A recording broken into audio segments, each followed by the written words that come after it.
Today is a good day.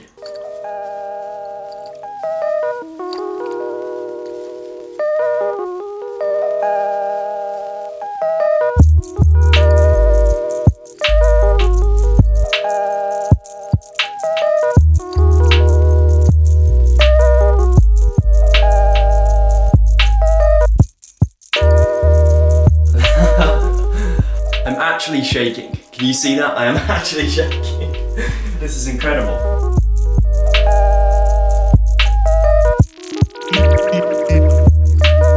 Hi guys, welcome back to the channel.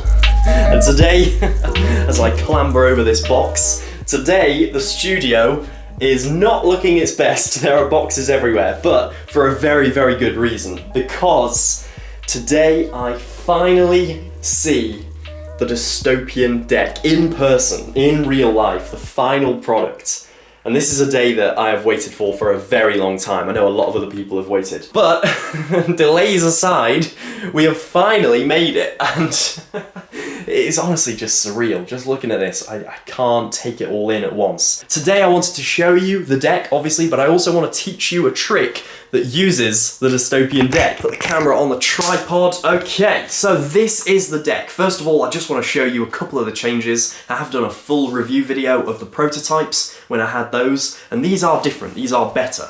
There's a few design improvements when we saw the prototypes that we wanted to change, and the first one is quite noticeable. There is no white border around the back of the box. Change the text on the front, it now just says Camp 52 playing cards. And there is one more secret in the box. Underneath the bottom tab, if you rip that up, there is a card reveal of the 3 of hearts, and you get duplicate 3 of hearts in the deck, so it all just ties nicely together.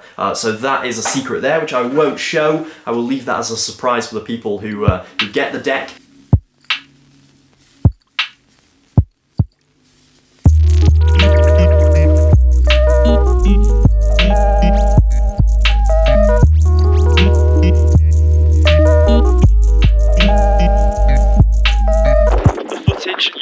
Was from a couple of days ago, and since then every single Kickstarter package has left the office, and I'm already seeing the cards in other people's hands, which is great. A little bit windy, sorry about that.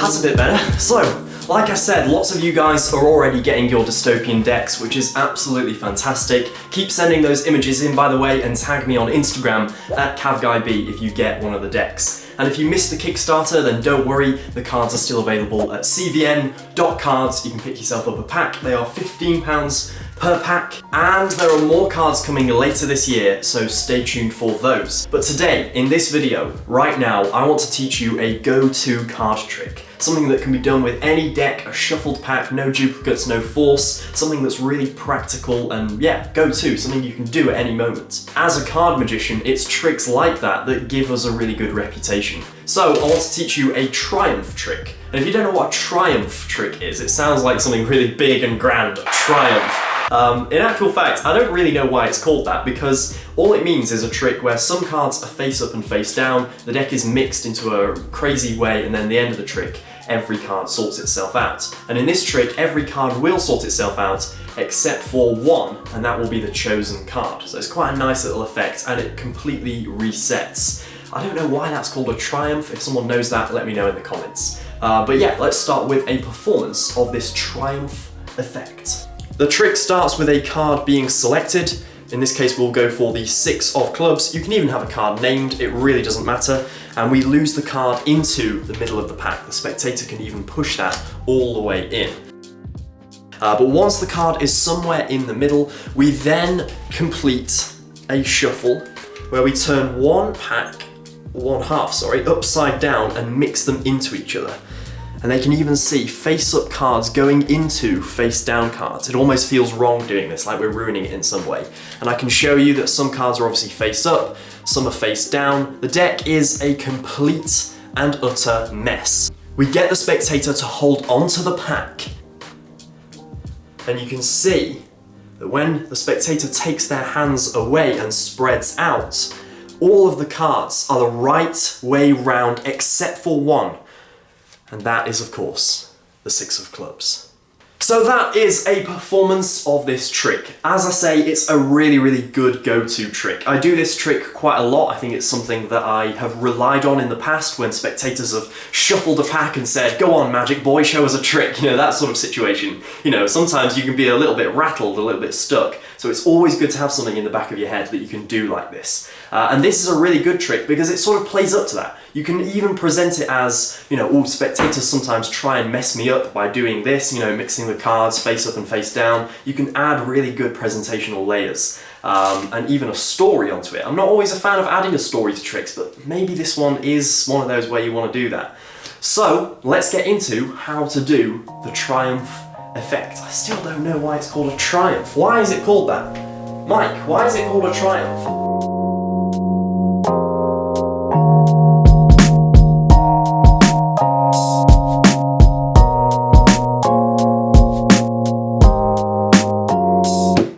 Step 1 of this trick is being able to control a card to the bottom of the deck. We need the selection, whatever card they pick, to be the bottom card, because that is the card that is eventually going to be the wrong way round in the pack. So, obviously there are hundreds of ways to control a card to the bottom of the pack, and I recommend using the way that you use normally if you're a magician, but if you've never controlled a card to the bottom, then it's really simple. All you do is you have a card selected, in this case the 5 of hearts, you cut it into the middle, keeping a break at the back with your pinky, you cut at the break and you shuffle off, making sure that first card you peel away is just the one card, the top card, shuffle the rest on top, and voila, you have controlled a card to the bottom. Super easy, but if you already know a way of doing it, then use that. So now that you have a card on the bottom, there is going to be one move in the middle of this trick that is going to make it look like you're shuffling the cards the wrong way round. And that move is going to be the key to the whole trick, because in actual fact, the deck is never going to be shuffled like that. There are sort of 2 parts to this move, one of which is called the Tenkai Optical Revolve, which is a very complicated name for essentially pretending to turn over one packet. The first part of the move looks like this. All I did there is I turned over the bottom card, which is their selection. I've controlled it to the bottom, and then all I do is I come underneath with my hand, I peel that one card away and I turn it. And that is it, that is the whole move. There's no special name for this, there's no particular special way of doing it, so long as it just happens quickly, then you're done. But your hands are moving in a bit of a weird way here, so we need to justify why our hands are moving. And the justification is, we're simply adjusting our grip so that we can do the second part of this move. And remember, no one is directly staring at the deck at this moment, so even if you don't justify it properly and you mess up, no one's really going to notice that this happens. Obviously right now I'm showing you so it's very clear what's happening, but normally it would just fly under the radar. So we need to justify the move. And the way we do that is we adjust for this move right here. And that is the Tenkai Optical Revolve, because when I shuffle these cards in, although it really looks convincing, like face-up cards are going into face-down cards, what's actually happened is that this, the deck is completely intact, and the only card that's the wrong way round is still that bottom card, which is the selection, which we just turned over. And that Tenkai Optical Revolve move is so useful. So you're going to obviously split the pack into 2 packets. This top hand, if we just focus on that, the top right hand that's gripping over the deck like so, index finger can be on top or curled, doesn't matter, is going to do this. It's going to go from face down to face up like so, and it sort of turns 90 degrees as well.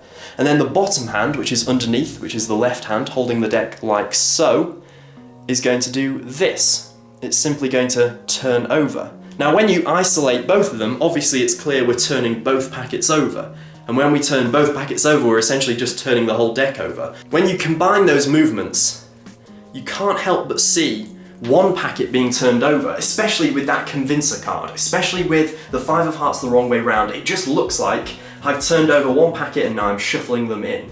And this just happens in a split second. You'll even fool yourself. It just looks like what it isn't. It looks like you're just turning one packet over and then shuffling them in. No one is going to question this. I have performed this trick hundreds of times. No one has ever questioned this move. We reset, 5 of hearts on the bottom, the right way around. We flip, we Tenkai optical revolve, we push these cards into each other. I like to pause at this moment, show them what's happening, and really explain that the cards are being mixed. I like to do this quite slowly, as if it's a little bit difficult, as if, you know, you're not meant to be doing this. There's something psychological there, I won't go into too much, but you sort of take time on this moment, and then you hold the deck like so, and you just show it. Now what you can do is cut the deck, and when you do a swing cut, what's really nice is you get a face-up card straight away, which again sort of adds to it. That contrast really, you know, sets it in the audience's mind that this is not a normal deck. You're cutting, you're showing a face-up card, and again I keep a break.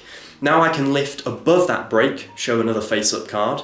I can lift at the break and show a face-down card. This is really powerful, that, 2 back-to-back cards. And I can even go one beneath and show another face-up card. It really doesn't matter, so long as you show at least 2, a face-up and a face-down, and then put it all back together, then you're set. I think that's enough convincer. You can do a couple more. Obviously you don't want to do too many because then they'll work out that too many are face-up. I think 3 is the maximum. But once you've done that, I then lose the break and I'm set.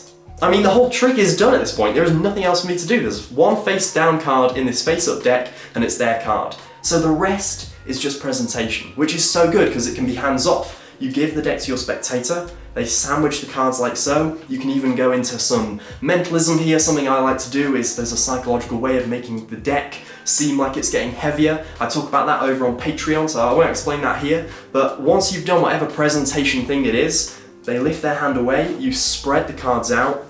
What a moment. They've seen the deck be shuffled, and yet somehow all of the cards are fixed except for one card, and it's their card.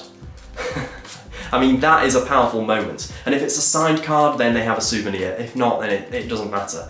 But that is the triumph effect. So I think that is everything. Thanks for watching. Almost. I